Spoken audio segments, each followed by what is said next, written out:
vai ser a moderadora dessa mesa é a doutora Nilva, que ela é Nilva Sueli, que vai ser a moderadora,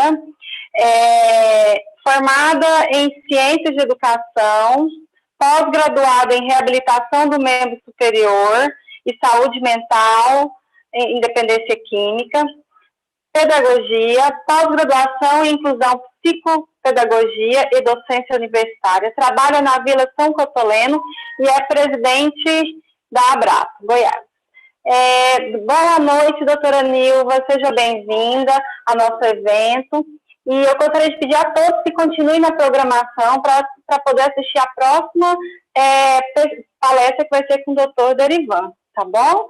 Boa noite, doutora Nilva. Pode tomar conta da sua mesa, apresentar os seus participantes. Boa noite a todos.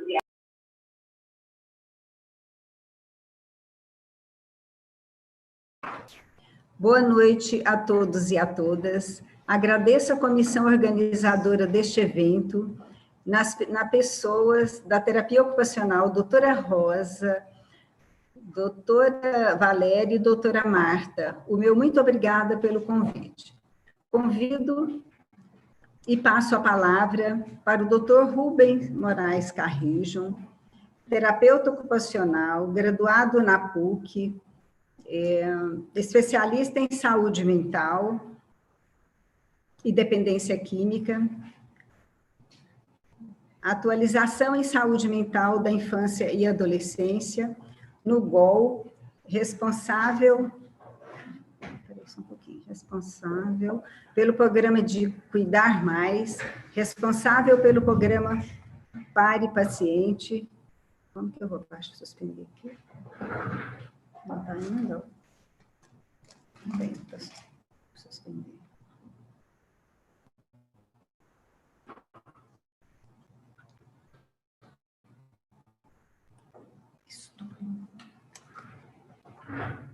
Membro da Comissão de Cuidados Paliativos, como tema, terapia ocupacional, desafio da atenção hospitalar. A palavra é sua, doutor Rubens.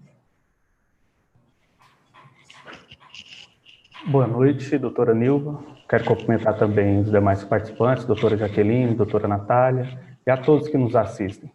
Quero agradecer a oportunidade de explanar com vocês a atuação da terapia ocupacional em uma área tão desafiadora como o contexto hospitalar. Mas antes de falar disso, porque eu vou focar toda a atuação, basicamente, no Hospital de Urgência de Goiânia, Governador Otávio Lage de Siqueiros, conhecido como GOL, mas eu quero ressaltar que eu e a Nilva estamos fazendo 15 anos de prestação de serviço em uma instituição hospitalar em Trindade, conhecida como Vila São José Bento Cotoleno. Ela é uma instituição de longa permanência. Os nossos pacientes lá residem, moram. E eu quero convidar vocês a conhecer a instituição e o trabalho, para vocês verem a importância desse tipo de instituição dentro do nosso estado e o que ela pode fazer por essas pessoas que necessitam desses atendimentos.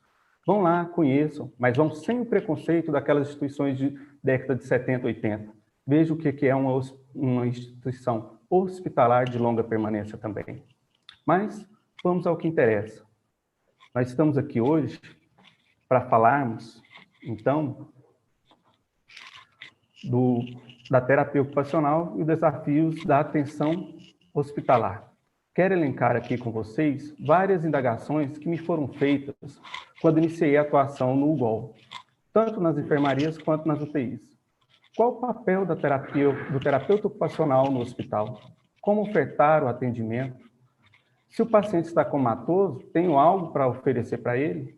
Mas a primeira e maior foi, caraca, e esse tanto de fio, dispositivo, aparelho, medicação, o que eu vou fazer? Dá para fazer alguma coisa? Bem, não devemos tentar reinventar a roda.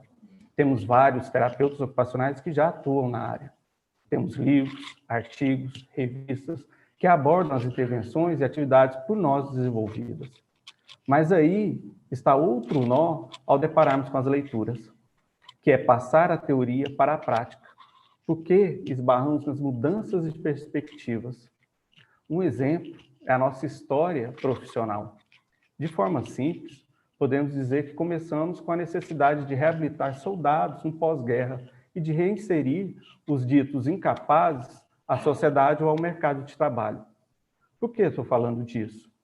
Nos nossos olhos, quanto à formação profissional, sempre estiveram historicamente voltada para a reabilitação, a abordagem onde o paciente apresenta queixa e demonstra claramente as falhas funcionais. Isto nos dá plano terapêutico de médio a longo prazo. Mas, no contexto hospitalar, na maioria das vezes, nossas intervenções serão de curto a médio prazo. O paciente nem sempre compreende sua situação e seus familiares se encontram ainda sensíveis a mudanças de rotina e realidade brusca. Ou seja, os papéis ocupacionais não estão mais tão claros e há uma nova rotina no dia a dia. Levando em consideração o quadro clínico e as alterações que o paciente apresenta, alterações físicas, cognitivas, emocionais, ainda temos o deslocamento desses papéis ocupacionais. Vejam só, por exemplo, um provedor da casa passa a ser dependente dos demais. Uma mãe que cuidava dos filhos agora necessita ser cuidada. Mas por quê? Mas por um curto período gera uma grande demanda de todos, tanto no âmbito dos cuidados, quanto financeiro, de aprendizagem, de rotina, do tratamento, preparação para a alta e a pós-hospitalização. Aqui percebemos, então, a demanda. Mas ao sermos contratados para formar a equipe e ofertar nossas abordagens, temos que ter claro a missão da instituição. Por quê? Se a instituição tem o objetivo de ofertar atendimento de média a alta complexidade, com caráter de recuperação e metas de internação de curto a médio prazo, temos que nos adequar a essa realidade. Podemos, então, dizer que o papel do terapeuta ocupacional será conduzir a abordagem com o objetivo de reduzir o tempo de internação, minimizar o impacto da hospitalização, tanto para os pacientes quanto para os familiares, estimular as capacidades remanescentes, orientar o paciente e familiares quanto à situação clínica e à rotina hospitalar, treinar cuidadores e familiares para executarem os cuidados e auxiliarem nessa nova situação do indivíduo. Assim, considerarmos que a equipe tradicional na assistência hospitalar visava salvar vidas, a introdução das demais profissões, como nós, vem buscando salvar vidas, mas com qualidade. E como nós podemos ofertar essa qualidade? Como nós vamos fazer isso? Devemos observar também as políticas institucionais, quais são os protocolos e todos os processos de assistência gerados no sistema para ofertar o serviço. Por exemplo, todos que estão dentro do hospital têm que conhecer os procedimentos operacionais padrões, o POP, o REG, o MDO, o DIS, o DOC, e por aí vai. São milhares de documentos que vão reger a forma como nós vamos atuar. Se você conhece todos eles, já sabendo de todos esses processos e protocolos, passamos para a parte prática em si, que são nossas ferramentas de atuação diretamente com o paciente. Ou seja, nós vamos fazer estimulações somatosensoriais e percepto-cognitivas, como músicas, vídeos, leituras, jogos, diálogos, uso de materiais de texturas, temperaturas variadas, texturas variadas. Vamos fazer mobilizações ativas, passivas, mudanças de decúbito, posicionamento, retirada do leito, ortostatismo, massagens, drenagens, alongamentos e todos os outros. E atividades funcionais?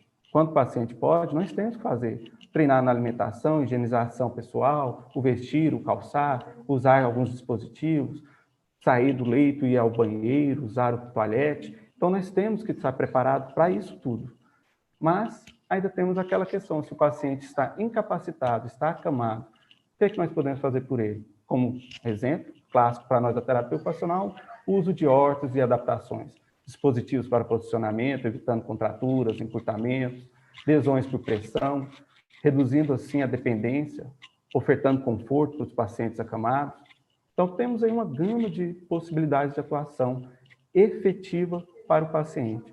Mas isso tudo ainda tem que estar associado ao treinamento dos familiares e cuidadores, pois muitos não compreendem o quadro funcional e clínico atual daquele familiar, daquele paciente. Devemos ensinar o básico mesmo, gente. aonde pegar, como transferir, como auxiliar no vestir, mas até onde o familiar vai poder fazer isso sem se tornar um carrasco ao estimular o paciente a fazer, para que esses não excedam o auxílio e atrapalhem o retorno do indivíduo às suas capacidades possíveis. Ao observar essa importância do familiar, os cuidadores saberem de como lidar, nós lá no GOL criamos um programa específico chamado Cuidar Mais, onde todos da equipe fazemos o treinamento dos familiares, desde o manuseio de medicação, orientação e treino dos familiares, quanto à questão da assistência e rede hospitalares, o manejo dos dispositivos e do próprio paciente, a adequação e adaptações no ambiente, entre outras demandas. Conseguimos, para vocês terem um exemplo com esse programa, reduzir o tempo de internação dos pacientes. Os familiares compreenderam os riscos de uma internação prolongada e aprenderam a lidar com as necessidades de seus familiares. Isso gerou uma segurança para que eles conseguissem levar e quisessem levar o seu familiar para casa. E um outro dado muito interessante desse programa é que nós também reduzimos a questão da procura, a reinternação entre a alta e a procura ao hospital. Por quê? Devido a eles saberem como lidar com as demandas clínicas do paciente, eles não assustavam, já corriam diretamente para o hospital para reinterná-lo. Eles aprenderam a lidar com aquela situação, com o quadro clínico. Então, nosso papel no contexto hospitalar deixa a visão do retorno à normalidade para lidar com o momento atual e as limitações que a pessoa se encontra, além de reforçar que a continuidade de vida e de tratamento no pós-alta hospitalar, além de conscientizar que o paciente terá continuidade de assistência em outras instituições especializadas para a fase em que se encontra. Então, o familiar e o paciente passam a perceber que o hospital ele vai ser uma parte agora passada e vai continuar o seu tratamento. Então, nossas intervenções são todas direcionadas para aquele momento. E qual é a dificuldade nisso tudo? Quando a gente vai falar de pontos, perspectivas, as questões funcionais, a gente só pensa na reabilitação. Muitas vezes a gente se pega falando, não, segura mais um dia que mais um dia eu treino esse paciente e vai conseguir sair daqui comendo sozinho. Mas a intenção do hospital não é reabilitar para comer. A intenção do hospital é preparar ele para sair com o quadro clínico estabilizado e o mínimo de comprometimento pela hospitalização. Então, nosso papel vai ser em cima disso. E todos, será que todos que estão se preparando para entrar no atendimento hospitalar realmente estão com o coração para isso? Ou ainda estão com a visão da reabilitação?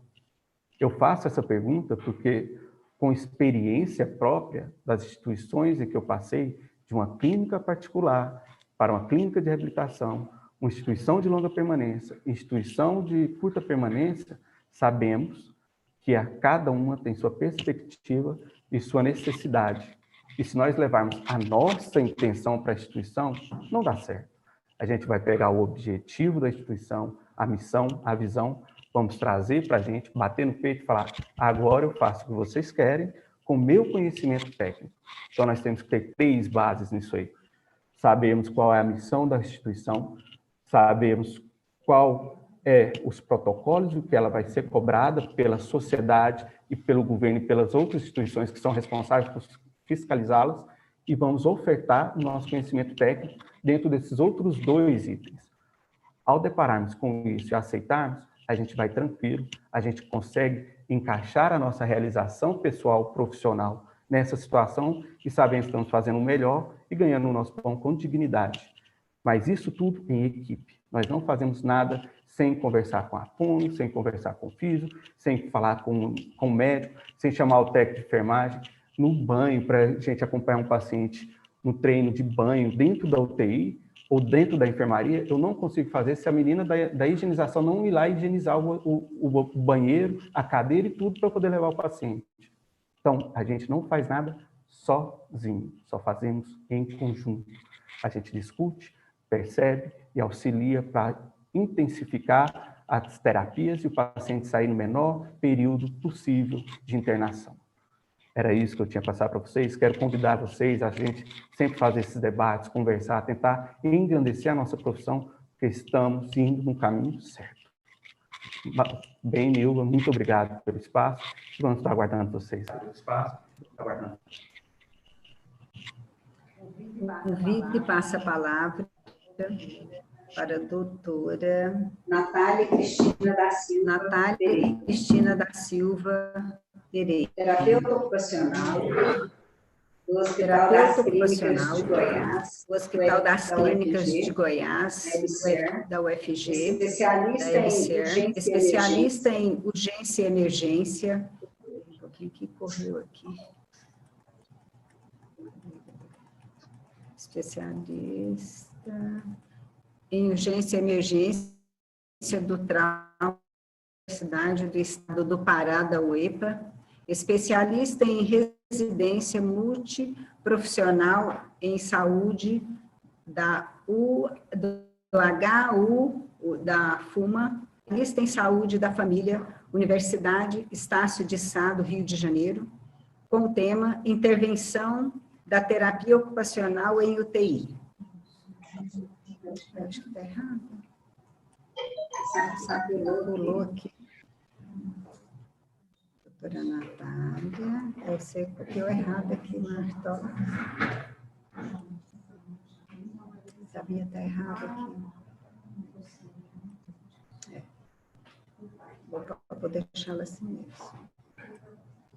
Você deixou outra versão em UTI e não é. É aqui.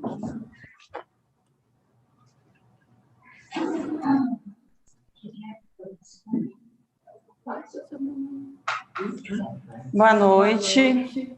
Gostaria de agradecer ao CREFITO 11 pelo convite e parabenizar o Rubem pela excelente explanação. E eu vim falar um pouco sobre as intervenções da terapia ocupacional na UTI. Para isso, é necessário que a gente entenda esse espaço da UTI. O que é essa UTI? O que é esse ambiente? Então, a UTI, ela é um espaço completamente isolado, é um espaço com a equipe muito reduzida, com uma equipe bem específica, um ambiente em que o paciente que sofre um agravo de saúde, ele necessita de uma condição e um atendimento especializado. Próximo. Esse paciente, ele está com condições graves, ele está com risco de morte, né? E é um ambiente com tecnologias completamente desconhecidas pelo terapeuta ocupacional. Então, é aquele ambiente que se encontra bombas de infusão, é um ambiente que se tem um monitor, é um ambiente com drogas vasoativas, há a necessidade da gente conhecer esse aparato, né, tecnológico que há dentro da UTI. Muitas desse princípio de desconhecimento do terapeuta ocupacional é porque esse terapeuta ocupacional ele não é inserido dentro do ambiente da UTI desde a graduação. E, além disso, o ambiente da UTI é um ambiente que os olhares são voltados aos pacientes. São olhares voltados completamente aos pacientes. Então, é um ambiente onde a gente vai ter as nossas intervenções completamente vistas pelo resto da equipe. Além de ter cuidados com a contaminação.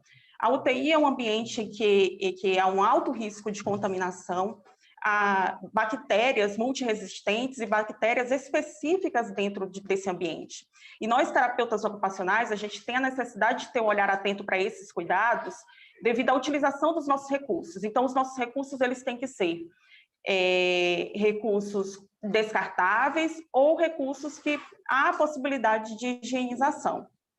Pode passar.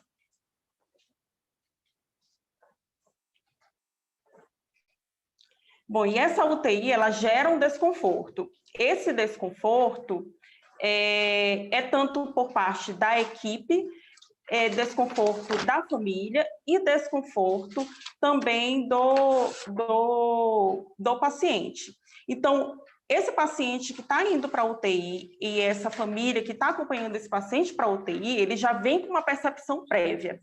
Essa percepção prévia, existe duas maneiras de ter essa percepção. Então, aquele paciente, ele pode entender que a UTI é um ambiente que vai se resolver tudo, é um ambiente onde tudo vai ser resolvido e eu vou sair bom dali. Como ele também pode ter a percepção de que vai morrer, né? Então, esse é um desconforto gerado durante todo esse processo de internação e de ida para a UTI.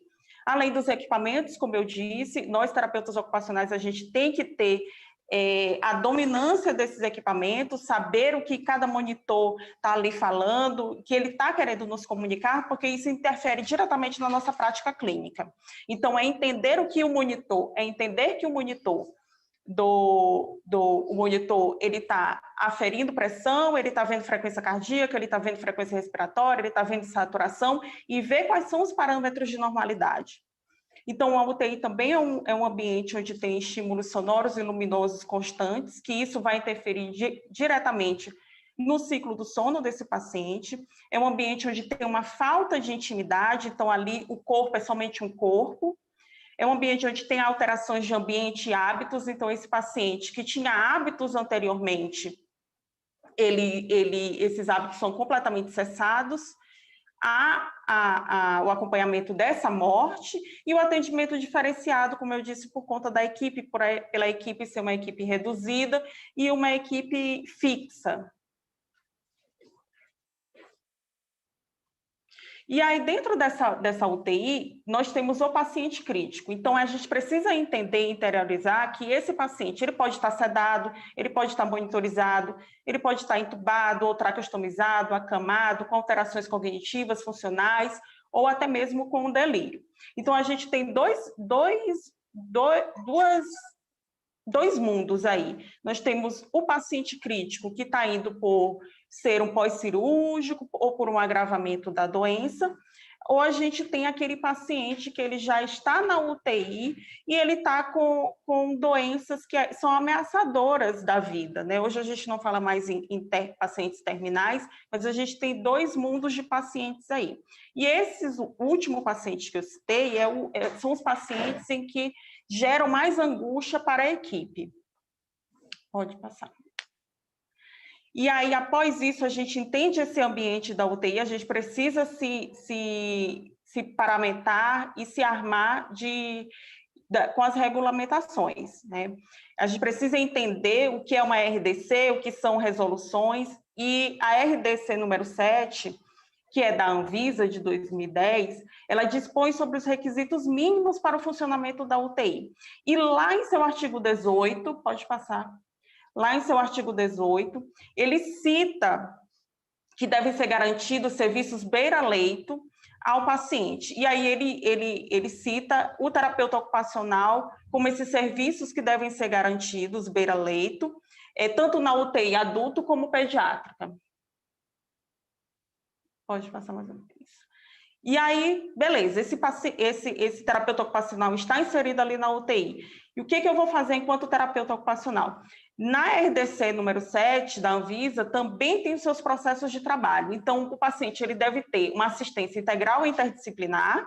Passa mais um, isso. E aí, no seu artigo 24, ele elenca algumas ações e itens que devem ser assegurados nesse atendimento. Então, há necessidade de ter ações de humanização, há necessidade de ter uma promoção de ambiência acolhedora e há o incentivo à participação familiar, que são inerentes à prática do terapeuta ocupacional. E aí, mais além, pode passar mais um? E aí, mais outro. Isso. Além disso, o COFITO, ele trouxe uma resolução de 2014 que ela é fixa e estabelece os parâmetros assistenciais do terapeuta ocupacional. E aí, lá em seu anexo 1, pode passar, lá no seu anexo 1, ele fala sobre os contextos hospitalares. Então, é uma resolução que o terapeuta ocupacional deve ter ao seu lado, deve ler e deve saber que há necessidade desses atendimentos no contexto hospitalar. E aí, lá nesse anexo 1, ele informa que quantos pacientes podem ser atendidos ou até quanto esses pacientes devem ser atendidos pelo terapeuta ocupacional no ambiente de unidades especializadas. No caso das unidades especializadas, se enquadra as UTIs. Então, o terapeuta ocupacional, pela resolução, ele pode atender até 8 pacientes dentro da UTI. Pode passar. E aí eu venho com as intervenções. Para a gente intervir enquanto terapeuta ocupacional dentro dessa unidade, que é muito especializada, a gente precisa entender algumas avaliações. Pode passar mais isso. As avaliações que estão dentro da UTI, que são avaliações clínicas. Então, há necessidade de eu saber o que é um RASS, que é uma escala de sedação, o que é o Glasgow, o que é o CAM e o que é a Apache. Eu preciso, enquanto terapeuta ocupacional, saber ler essas avaliações, que são avaliações clínicas, que em toda UTI elas existem e são parâmetros para os nossos atendimentos e vai ser parâmetro para o nosso raciocínio clínico. Pode passar. E aí, tendo em vista essas avaliações, que são avaliações específicas da UTI, nós, terapeutas ocupacionais, podemos lançar mão de nossas avaliações. Não existe em terapia ocupacional uma avaliação específica para determinadas unidades. Então, não vai existir uma avaliação específica para a UTI, não vai existir uma avaliação específica para as enfermarias. A gente pode lançar mão de algumas avaliações e protocolos já validados aqui no nosso país, né? E aí, a gente pode tomar como base alguns componentes, né, como funcional, sensório motor e cognitivo, desempenho ocupacional e qualidade de vida. E aí eu trouxe o exemplo de avaliações funcionais validadas aqui, que é o CATS, a MIF, e aí eu trouxe também uma construção de um instrumento que engloba informações que são relevantes para o raciocínio clínico e para a prática clínica, porque antes da gente atender, a gente precisa saber sobre critérios clínicos desse paciente. Então, são nas avaliações específicas da UTI, na nossa avaliação enquanto terapeuta ocupacional que a gente vai encontrar. Pode passar.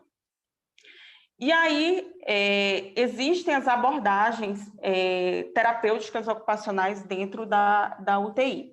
Após esse levantamento de informações, esse levantamento de dados avaliativos, né, e enquanto TO, a gente fazer uma leitura bem específica e saber sobre quais parâmetros são norteadores para a nossa prática, nós, enquanto terapeutas ocupacionais, a gente pode lançar mão de algumas abordagens. Então, o TO deve fazer uma estimulação cognitiva sobre o prisma de uma avaliação cognitiva ou sobre o prisma da avaliação do CAM, que não é específica da terapia ocupacional, mas é algo geral. O terapeuta ocupacional pode ter uma abordagem de estimulação multissensorial que contemple estimulação tátil, auditiva, olfativa e até gustativa. Os posicionamentos no leito.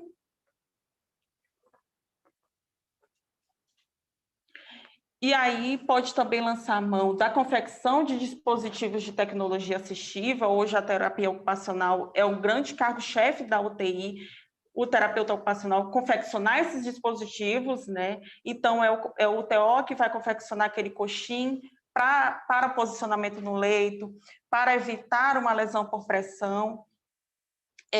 Então, o paciente apresenta um pé caído, uma mão que está começando a ficar em garra, o terapeuta ocupacional é chamado para confeccionar esses dispositivos, que são as órteses ou os coxins, e, além disso, as práticas humanizadas, né? Uma das abordagens, hoje, a gente está vivendo um boom tecnológico aí com a pandemia e com o Covid, né? Principalmente das visitas virtuais, nesse meio, que é uma prática humanizada. Então, hoje a equipe da UTI já vê com outros olhos a necessidade desse paciente, não somente clínico, mas a necessidade funcional, social e de saúde mental. Então, as práticas humanizadas são abordagens do terapeuta ocupacional e a gente pode lançar muito bem desses recursos. A orientação familiar, enquanto esse ambiente é desconhecido para a gente, enquanto TO, enquanto profissional da saúde, é ainda mais desconhecido para esse familiar. Então, ter uma conversa clara com com esse familiar e concisa. Entender o contexto social dele é super importante. E aí, nós também temos a abordagem da comunicação aumentativa e alternativa. Então, esse paciente que foi acabado de estubar, ou esse paciente que está customizado, ele precisa se comunicar de alguma forma. E aí, a gente pode lançar mão dessa comunicação. E o nosso cargo-chefe aí, que é da nossa prática diária, os treinos de AVDs, quando necessários e quando possíveis. Lembrando que dentro da UTI, a abordagem do terapeuta ocupacional é uma abordagem pontual. Então, eu não posso pensar com esse paciente lá fora. Então, são objetivos de curto prazo que nós temos que ter. Então, se aquele paciente está precisando de uma órtese naquele momento, eu vou fazer uma órtese. Se aquele paciente está precisando de uma drenagem, eu vou fazer uma drenagem. Então, são coisas pontuais, porque na UTI não tem como a gente medir se esse paciente vai estar ali no turno da tarde, por exemplo, se eu atendi de manhã. Pode passar. E aí, para finalizar, eu trouxe 2 livros que são de suma importância para a terapia ocupacional, né? Um é do CREFITO 3, que foi lançado recentemente, que é a interface da terapia ocupacional, e ele traz um capítulo bem bacana sobre a UTI, sobre outros aspectos do contexto hospitalar. Volta lá mais um pouquinho. Eu trouxe também a interface da revista chilena de terapia ocupacional. Essa revista é uma das revistas mais importantes da TO, principalmente dentro da UTI, tem vários artigos bem bacanas e interessantes, e é uma das revistas de maior publicação da terapia ocupacional, né, sobre o foco do delírio dentro da UTI. Então, fica aí a dica para quem quiser pesquisar um pouco sobre a UTI. E era isso que eu queria passar para vocês. Muito obrigada. Fica o meu e-mail para qualquer contato futuro. Passo a palavra para a doutora Jaqueline Oliveira do Vale Cunha, terapeuta ocupacional do SES, Hospital Estadual de Doenças Tropicais de Goiás, especialista em intervenção em neuropediatria, da UFSCar São Paulo e em contexto hospitalares na Uniara São Paulo. Membro da ATO-OSP, Associação Científica de Terapia Ocupacional em Contextos Hospitalares e Cuidados Paliativos. Membro do Núcleo Técnico Científico de Cuidados Paliativos. Membro do Núcleo Técnico Científico de Cuidados Paliativos do Hospital Estadual de Doenças Tropicais de Goiás, com o tema Cuidados Paliativos e Agora. Boa noite a todos. Boa noite a todos, né? Eu cumprimento essa mesa linda, né? Doutor Rubem, doutora Nilva, doutora Natália. Agradeço o convite, né? É uma honra de participar dessa mesa.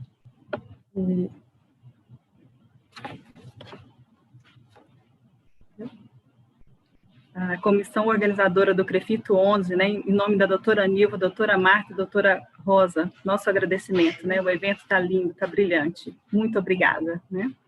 Vamos lá agora, então, falar de cuidados paliativos, né. Pessoal, muito sobre cuidados paliativos, aquela dúvida, né, o que é isso, e agora, né, nosso paciente, a gente pergunta, o familiar, né, nós perguntamos, e agora, o que é isso, né? Os próprios profissionais, o que é cuidados paliativos? Será que estão sendo ensinados cuidados paliativos nas nossas academias, né? Lá na faculdade, os nossos acadêmicos, eles têm isso na grade, né? E agora, né? Eu faço um convite para vocês, para mergulharmos, né? No mundo de cuidado, um mundo sobre a vida, sobre o cuidado, né? Em vida. Vou fazer o compartilhamento.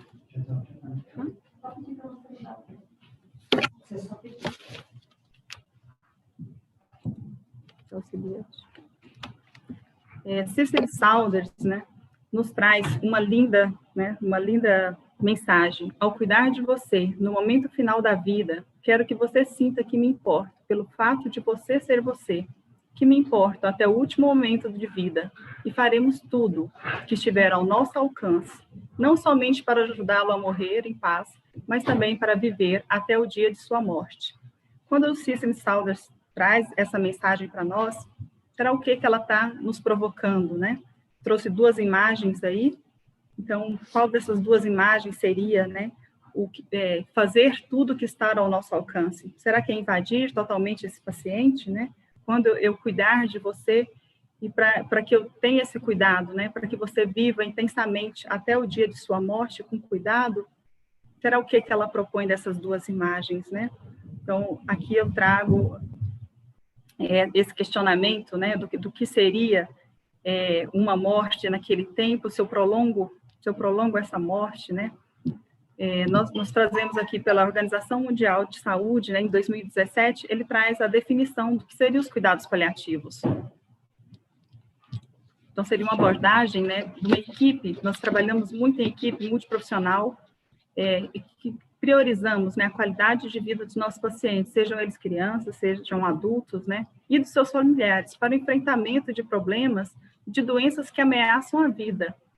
Então, nós buscamos essa qualidade de vida através da prevenção e o alívio do sofrimento, com uma investigação, né, do sofrimento e a dor, uma investigação precoce, uma avaliação correta do tratamento da dor e de outros sintomas que serão físicos, psicossociais e espirituais, né? Em terapia ocupacional, alguns desses termos aqui já está bem do nosso linguajar, né?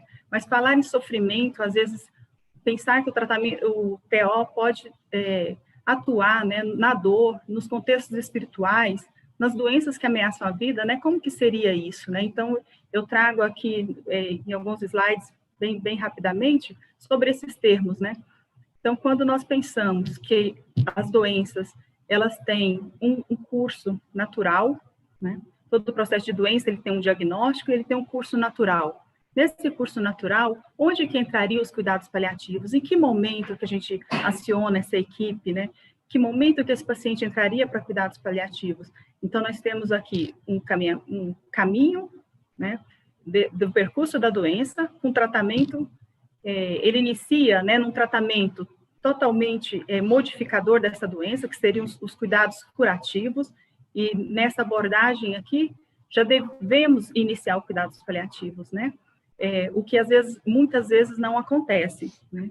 Desse cuidado ser iniciado neste momento. Então, nós devemos iniciar cuidados paliativos com os nossos pacientes, esse estilo de cuidado, sempre no diagnóstico, né? Seja de uma doença aguda ou grave, mas que for ameaçadora de vida, que trouxer sofrimento, ela tem que se iniciar. Então, à medida que o percurso, essa doença, a funcionalidade vai decaindo, menos eu faço o tratamento modificador daquela doença, um tratamento curativo, e mais eu entro, né? Vocês podem perceber que é uma pirâmide invertida no caminho desse percurso, mais eu entro no cuidado. E nesse sentido todo, eu tenho que pensar nesse percurso uma comunicação com essa família, uma comunicação ampliada, uma comunicação com a equipe. Quem trabalha sem a comunicação é primordial. Uma comunicação ampliada e assertiva com essa família. Comunicar com a família é muito importante.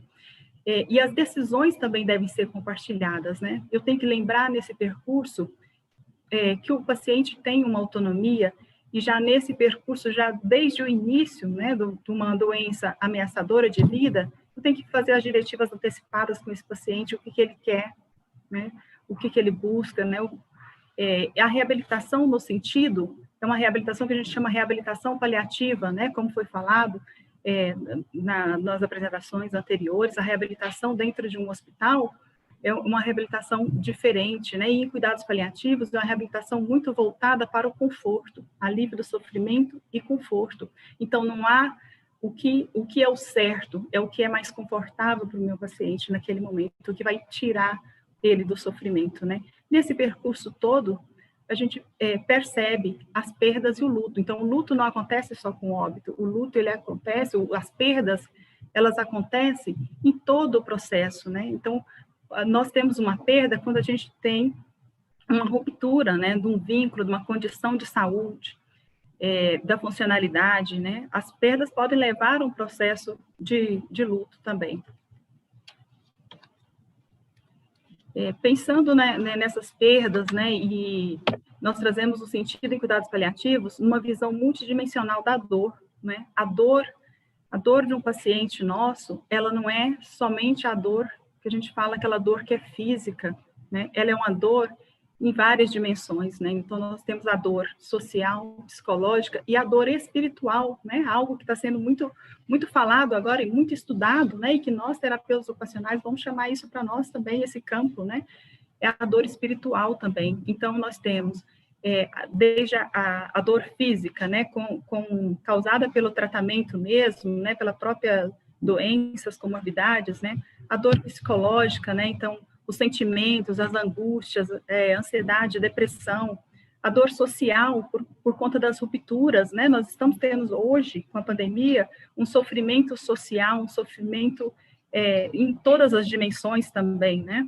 Então, com a ruptura de trabalho, então esse paciente, ele não consegue mais trabalhar, então ele não consegue mais manter a sua família, ele tem uma dependência de terceiro, cadê a autonomia dele, né? Autonomia e independência, perda isso, a perda, às vezes, de sentido de vida, né? A perda de fé, de sentido, e de buscar um novo significado, né? Cícero Saunders ainda nos fala que o sofrimento humano, ele só é intolerável quando ninguém cuida. Então, nós precisamos cuidar do sofrimento humano. E nesse momento também, agora em pandemia, eu trago uma reflexão, né? Que no Brasil nós temos mais de 150 mil óbitos, né? E numa perspectiva, retorna um pouquinho, a cada um óbito nós temos de 4 a 10 enlutados, nós vamos pensar aí que nós temos muitas pessoas agora, né, em sofrimento por conta da pandemia, né? E quem vai cuidar? Quem está cuidando disso, né? Eu vejo aí uma lacuna para a terapia ocupacional também, né? Para nós buscarmos isso, né? E Viktor Frankl, desde 1991, né? Viktor Frankl foi um autor que ele trouxe muito sobre o sentido da vida, o sentido do viver, o sentido do sofrimento. Ele diz que o sofrimento, de certo modo, deixa de ser sofrimento no instante em que ele encontra um sentido. Nesse momento hoje, e é estranho falar, né, sobre o sofrimento, achar um sentido no sofrimento, mas que sentido teria no sofrimento, né? Hoje mesmo nós podemos perceber, né, nós estamos mudando, nós estamos dando um novo sentido a tudo isso, a esse sofrimento todo que nós estamos vivendo, né? E isso está sendo tratado e curado, né? Kuchalski, em 2009, trouxe para nós, né, o que seria o sentido, né, espiritualidade. Espiritualidade não como religiosidade, como fé, como crenças, né? E essas questões estão dentro da espiritualidade, mas o que seria esse espiritual, sobre buscar a espiritualidade, né? Aquilo que é tão íntimo do indivíduo. Ele traz que é um aspecto da humanidade que se refere à forma como os indivíduos buscam e expressam sentido e significado, e a maneira que eles experimentam uma conexão com o momento, uma conexão consigo mesmo, com os outros, e o que é significativo e sagrado. Então, nós temos que buscar nos nossos pacientes qual que é o propósito de vida dele, com o que ele se conecta, o que é o significado, o que é o sagrado para ele, porque nós vamos tratar disso também.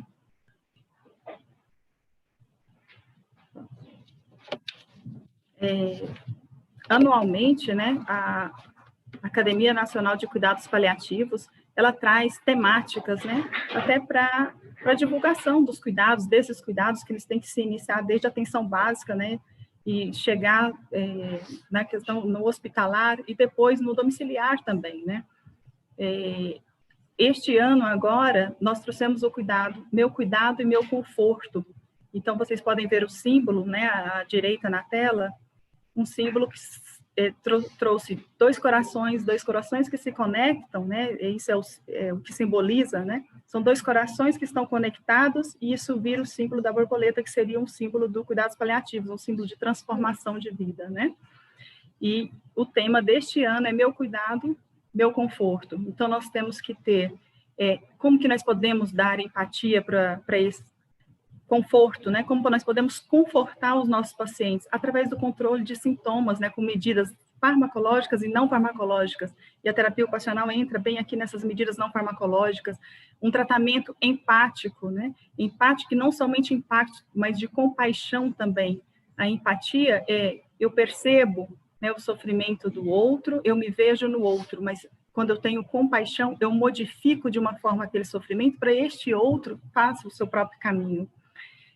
Nós temos que incentivar, né, o cuidados paliativos todos é voltado para a qualidade de vida, e qualidade de vida está entre o que é a expectativa, o que é a realidade, e nesse meio aí sempre aproximar o que é que eu desejo daquilo que o que eu estou desejando, daquilo que eu consigo, né? Então seria um grau de satisfação subjetiva da própria existência. Nós temos que respeitar a biografia desse paciente, a sua autonomia, a sua espiritualidade, o que traz sentido para ele, não prolongar o processo de morte e dar a esse paciente, na sua finitude, uma morte digna. Próximo, por favor. Nós trouxemos agora, né, já finalizando aqui, o primeiro guideline de terapia ocupacional saiu essa semana, né, e a gente fica muito longeado, né, por conta disso. Saiu essa semana na revista de medicina. Ele traz diretrizes para todos os campos da terapia ocupacional, né, bem voltada a essa pandemia, então não só para o contexto hospitalar, mas toda a prática de atuação, são 38 páginas voltadas ponto a ponto, né, do que a terapia ocupacional pode contribuir. Então, ele traz, né, que a terapia ocupacional pode aliviar o sofrimento, minimizar o impacto causado pela rotina, nos sintomas, né, mais nas medidas não farmacológicas, preservar e resgatar as habilidades do desempenho, facilitar a comunicação assertiva, o acolhimento à família, né, e o direito à autonomia, independência e qualidade de vida, né, em todos os níveis de atenção. Eu gostaria... Próximo, por favor. Eu gostaria de finalizar, né, com essa frase de Cora Coralina, nessa goiana, que eu vejo essa mensagem dela como uma mensagem, eu vejo tanto cuidados paliativos, né, que eu falei assim, vamos compartilhar. Não sei se a vida é curta ou longa demais para nós, mas sei que nada do que vivemos tem sentido se não tocarmos o coração das pessoas. Muitas vezes basta ser colo que acolhe, braço que envolve, palavra que conforta, silêncio que respeita, alegria que contagia, lágrima que corre, olhar que acaricia, desejo que sacia, amor que promove. E isso não é coisa de outro mundo, é o que dá sentido à vida, é o que faz com que ela não seja nem curta nem longa demais, mas que seja intensa, verdadeira e pura enquanto durar. Eu vejo todo o sentido de cuidados paliativos nisso, né? Gostaria de agradecer, né? Muito obrigada.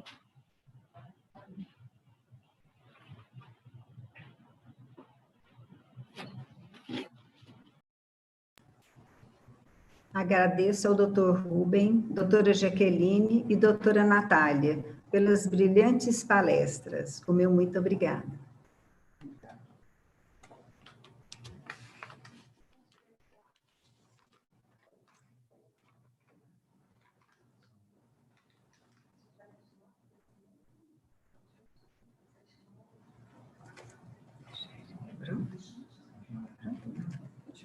Fecha só o seu áudio.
Uai, não tá.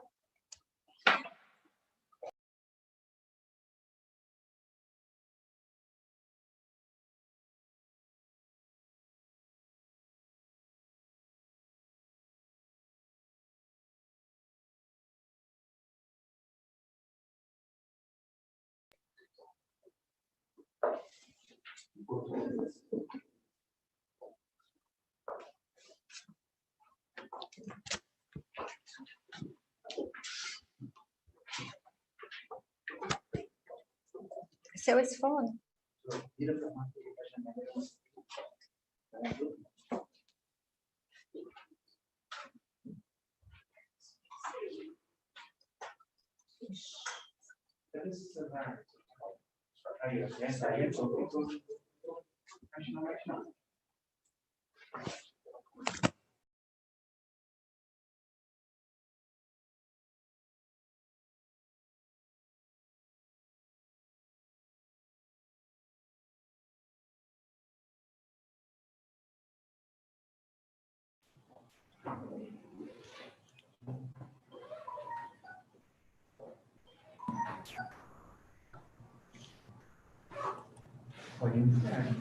Em nome de todos, da comissão organizadora da Semana da Fisioterapia e Terapia Ocupacional do CREFITO 11, subsede Goiás, venho manifestar meu profundo agradecimento aos profissionais, estudantes, coordenadores de mesas e palestrantes pelo cuidado em preparar carinhosamente aquilo que há de mais relevante e atual nas 12 temáticas apresentadas e nas 4 palestras nos 3 dias de evento.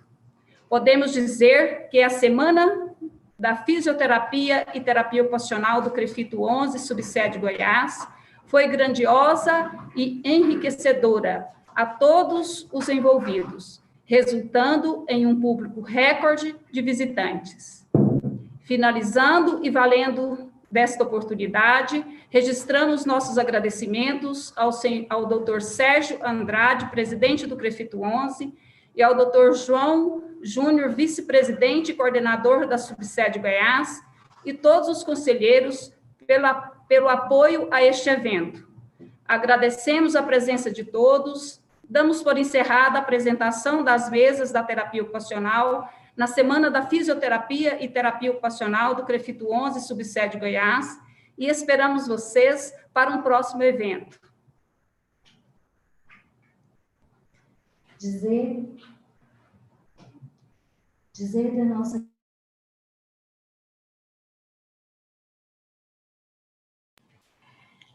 da nossa gratidão de ter participado de toda essa organização e de estarmos diante de excelentes profissionais, colegas,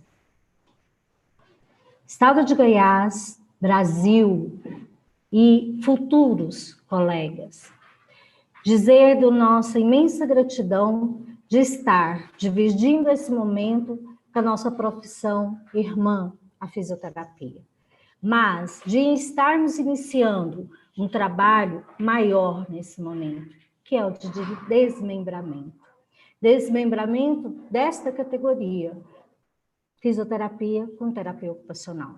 Aqui em Goiás, nós tivemos a oportunidade de já iniciarmos essa conversa. Uma conversa que foi proporcionada por esse grupo aqui, da organização da terapia ocupacional do CREFITO 11. Então, vamos continuar com essa conversa, como nós vamos começar a dialogar com os profissionais que estiveram presentes nessa jornada, nessa semana, com vários outros assuntos durante esse final de ano. E quem sabe o ano que vem, por aí afora. Gratidão imensa. Gratidão imensa, como disse a minha colega Jaqueline. Se não entendermos que o ser humano precisa ser tratado e reabilitado, mas principalmente ser tratado e reabilitado e entendido no seu emocional, nós não faremos o nosso serviço bem feito, seja ele em qual área for. Então, reforço os agradecimentos de Marta, dizendo obrigada a todos os colegas do CREFIT 11, iniciando pelo presidente, partindo para o vice-presidente, até a todos os conselheiros da terapia ocupacional e da fisioterapia. Aos colegas de outras classes profissionais que estiveram presentes durante todos esses momentos conosco. Assim encerro dizendo, a nossa luta só continua e teve um pontapé a mais. Gratidão e vamos assistir a palestra que vai seguir daqui um pouco. Quero agradecer à comissão organizadora, né? A todos os profissionais que estiveram conosco nessa semana da terapia ocupacional e fisioterapia. A agradecer também aos profissionais que não são da nossa classe e que sempre estarão inseridos aos nossos projetos aqui dentro do CREFITO, né? E agradecer a Deus por ter ajudado a gente a terminar esse evento maravilhoso, né? Com tantas mesas, com tantos profissionais participando, com os universitários que participaram também efetivamente na participação das faculdades, né? E dizer que, para mim, a terapia ocupacional é amar o que faz e amar ao próximo. A gente sempre está doando, a gente sempre está procurando o melhor para o nosso paciente. E eu quero agradecer também às terapeutas ocupacionais, né, Marta e Rosa. E o esforço nosso foi fazer um evento em que pudéssemos falar de tudo da terapia ocupacional, mas eu sei que a terapia ocupacional é muito mais além do que a gente esteve aqui falando. Então, a gente encerra esse evento com vontade dele continuar mais dias com vocês, mas terá mais oportunidades da gente poder estar fazendo eventos maravilhosos como este. Eu quero agradecer também ao CREFITO 11, ao presidente, ao vice-presidente João, porque a gente fez esse evento em poucos dias, com muito esforço, com muito trabalho e dedicação. E que os profissionais se unam, se pegam na mão dos outros, porque a gente só vai crescer um abraçando o outro na nossa profissão. Então, eu encerro dizendo boa noite a todos e que até o próximo evento, né? Que eu espero que seja breve. Boa noite. Boa noite.